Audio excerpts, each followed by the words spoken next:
ജാമ്യം കിട്ടുന്നോ കിട്ടുന്നില്ലേ എന്നുള്ളത് കേസിന്റെ തുടർ നടപടികളെ ബാധിക്കുന്ന ഒരു കാര്യമല്ല എന്നും ഹൈക്കോടതി പറയുകയാണ്. ചെറിയ ചില പ്രശ്നങ്ങൾ എടുത്തുകൊണ്ട് അതിന്റെ ഭാഗമായി മറ്റൊരു ചിത്രീകരണം ഉണ്ടാക്കാനാണ് കോൺഗ്രസും മറ്റും ശ്രമിച്ചത്. അതായത് ചാർജ് ഷീറ്റ് കൊടുക്കാതിരിക്കുക. ചാർജ് ഷീറ്റ് കൊടുക്കാതിരുന്നാൽ 90 ദിവസം കഴിഞ്ഞാൽ സ്വാഭാവികമായി അവർക്ക് ജാമ്യം കിട്ടും. ഇവിടെ ആ അവസ്ഥ ഉണ്ടാക്കുന്നത് ഗവൺമെന്റാണ് എന്ന് വരുത്താനാണ് കോൺഗ്രസും BJPയും ശ്രമിച്ചത്, UDFും ശ്രമിച്ചത്. അതിന് മറുപടി ഹൈക്കോടതി പറയാണ്, ഹൈക്കോടതിന്റെ ഡിവിഷൻ വെച്ച് പറയാണ്, ഇതൊരു സാധാരണ കൊലക്കേസല്ല. നിരവധി കാര്യങ്ങൾ സമഗ്രമായി അന്വേഷിക്കേണ്ടതുണ്ട്. അതിൽ പ്രതികളായവർക്ക് ജാമ്യം കിട്ടുന്നോ എന്നത് ഒരു പ്രശ്നമേ അല്ല. ശിക്ഷ ഉറപ്പുവരുത്തുന്നതിന് നല്ല രീതിയിലുള്ള തെളിവുകളാണ് ആവശ്യം. അതിന് കൂടുതൽ സമയമെടുത്ത് അന്വേഷിക്കേണ്ടതുണ്ട്.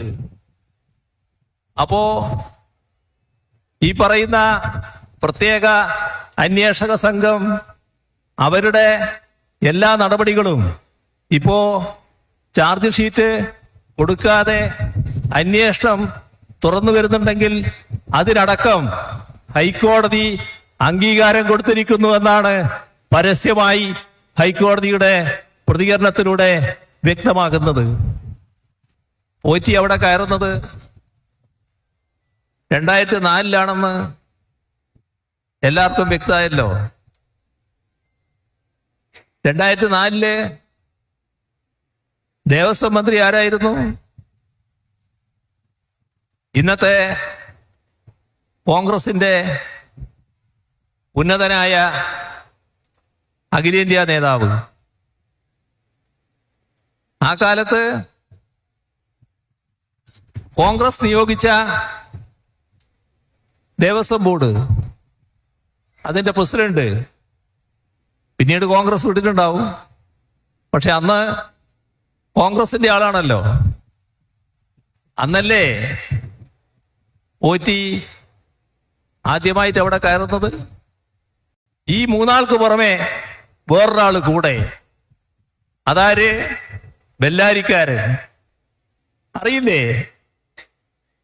അദ്ദേഹത്തിന്റെ പേര് ഗുണം എന്നൊക്കെ ഉണ്ട്, പക്ഷെ സ്വഭാവത്ര ഗുണമല്ല. ഇവിടെ അയ്യപ്പന്റെ സ്വർണം കട്ടയാളും അത് വാങ്ങിയ ആളും എല്ലാം കൂടി നേരെ സോണിയാഗാന്ധിയുടെ അടുത്തെത്തുകയാണ്. ശബരിമല സ്വർണ്ണ കവർച്ചയെക്കുറിച്ച് പ്രതിപക്ഷം നടത്തുന്ന പ്രചാരണമുണ്ട്. അതിന് എണ്ണി എണ്ണി മറുപടി പറയുകയാണ് മുഖ്യമന്ത്രി. മുഖ്യമന്ത്രി പിണറായി വിജയൻ ചോദിക്കുന്നു, ആരാണ് ശബരിമലയിൽ പോറ്റിയെ കയറ്റിയത്? അന്ന് ആരാണ് കേരളത്തിൻ്റെ ദേവസ്വം മന്ത്രി? ഇന്നത്തെ മുതിർന്ന കോൺഗ്രസ് നേതാവല്ലേ എന്നുകൂടി ഓർമ്മപ്പെടുത്തുന്നു മുഖ്യമന്ത്രി. എന്നാൽ കോൺഗ്രസ് നേതാവിൻ്റെ പേര് പറയുന്നില്ല. എല്ലാവർക്കും അറിയാം അത് KC വേണുഗോപാലാണ് എന്ന്. അതോടൊപ്പം തന്നെ സോണിയാഗാന്ധിയുടെ അടുത്ത് എങ്ങനെ ഈ പ്രതികളെത്തി എന്ന ചോദ്യം മുഖ്യമന്ത്രി ചോദിക്കുന്നില്ല. അത് അടുത്ത ഘട്ടത്തിൽ ചോദിക്കും എന്ന കാര്യത്തിൽ സംശയമേ ഇല്ല. അതിലേക്ക് തന്നെയാണ് മുഖ്യമന്ത്രി പോകുന്നത്. മുഖ്യമന്ത്രിയുടെ ആ വാക്കുകൾ മുഴുവൻ കേൾക്കാം. കോൺഗ്രസിന് നേതൃത്വമുള്ള UDFും BJPയും ഒരേപോലെ താല്പര്യപ്പെട്ടുകൊണ്ട് കണ്ടെത്തിയൊരു മാർഗം അടുത്ത കാലത്ത് ഫലപ്രദമായി കൈകാര്യം ചെയ്യപ്പെടുന്ന ശബരിമലയിലെ സ്വർണ്ണക്കൊള്ളയുമായി ബന്ധപ്പെട്ട പ്രശ്നമാണ്. ഇവിടെ ആ പ്രശ്നം നിയമസഭയിൽ ചർച്ച ചെയ്യണമെന്ന് ആവശ്യപ്പെടാൻ പ്രതിപക്ഷം തയ്യാറല്ല. ചർച്ച ചെയ്താൽ വിഷമകരം, വലിയ തോതിൽ പ്രയാസമുണ്ടാക്കുന്ന ഒരുപാട് വസ്തുതകൾ അവരുടെ മുന്നിലേക്ക് വരും. എന്നാൽ നുണ പ്രചരിപ്പിച്ചു വിടുമ്പോ ആ പ്രയാസമില്ല. ഇപ്പോ പോറ്റിയെ കുറിച്ചാണല്ലോ വലിയ തോതിൽ പ്രചരണം നടത്തിയിരുന്നത്.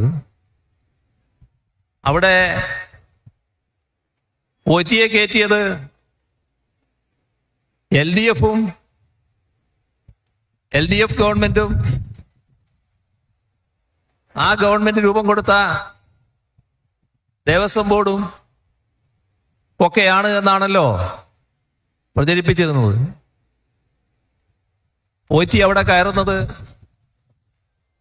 2004 എല്ലാവർക്കും വ്യക്തമായല്ലോ. 2004 ദേവസ്വം മന്ത്രി ആരായിരുന്നു? ഇന്നത്തെ കോൺഗ്രസിന്റെ ഉന്നതനായ അഖിലേന്ത്യാ നേതാവ്.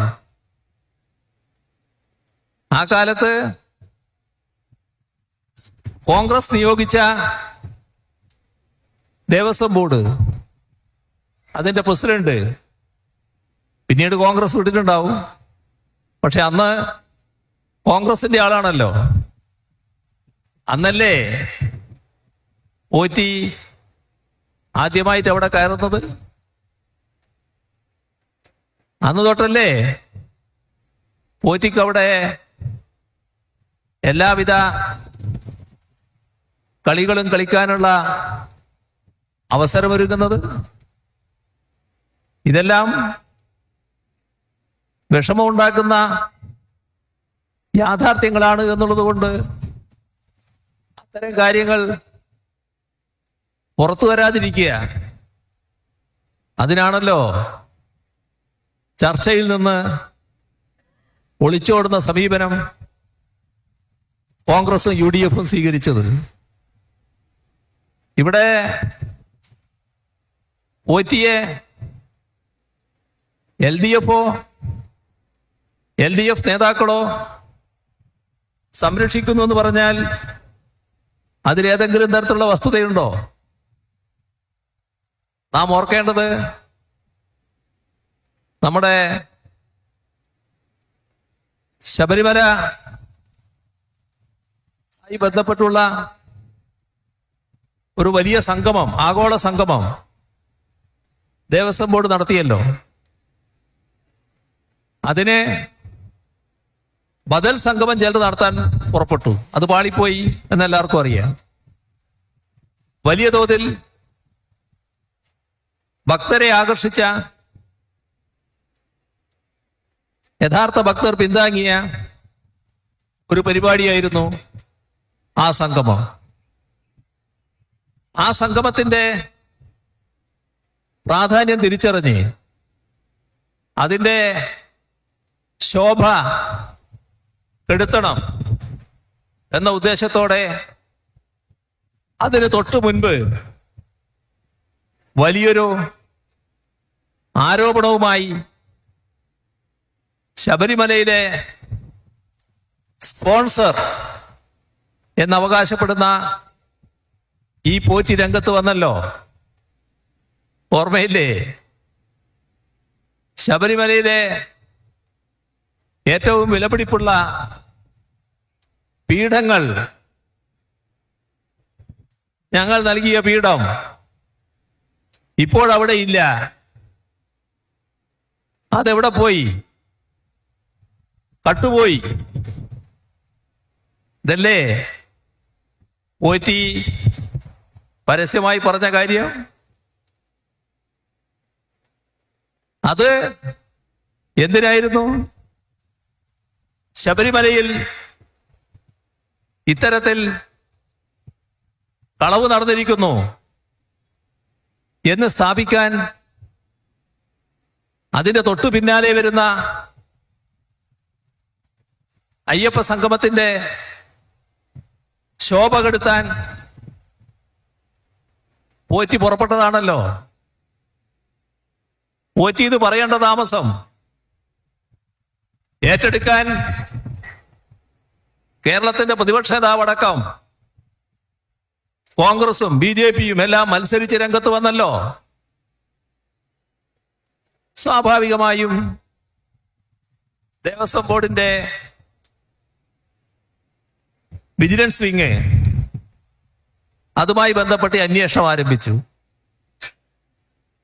കൃത്യം പീഠമുള്ള സ്ഥലത്ത് അവരെത്തി. പീഠം എവിടെയായിരുന്നു? പീഠം പോറ്റിയുടെ സഹോദരിയുടെ വീട്ടിൽ. ആരെത്തിച്ചത്? എന്തായിരുന്നു അതിന്റെ ഉദ്ദേശം? അപ്പോ ബോധപൂർവം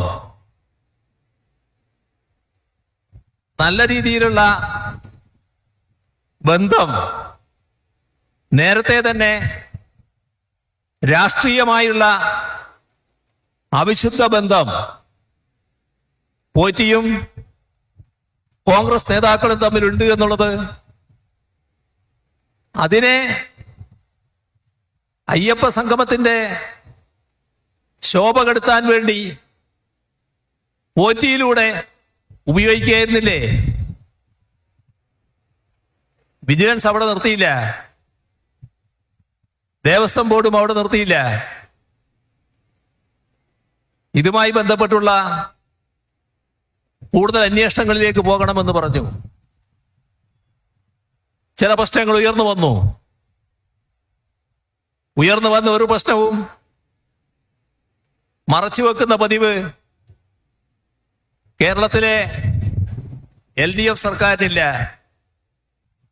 അതിന്റെ ഭാഗമായി ഹൈക്കോടതിയുടെ മുന്നിൽ ശബരിമലയുമായി ബന്ധപ്പെട്ട കാര്യങ്ങൾ പലതും ഹൈക്കോടതി കൂടി ഇടപെട്ടുകൊണ്ടാണ് നടപടികളിലേക്ക് എത്താറ്.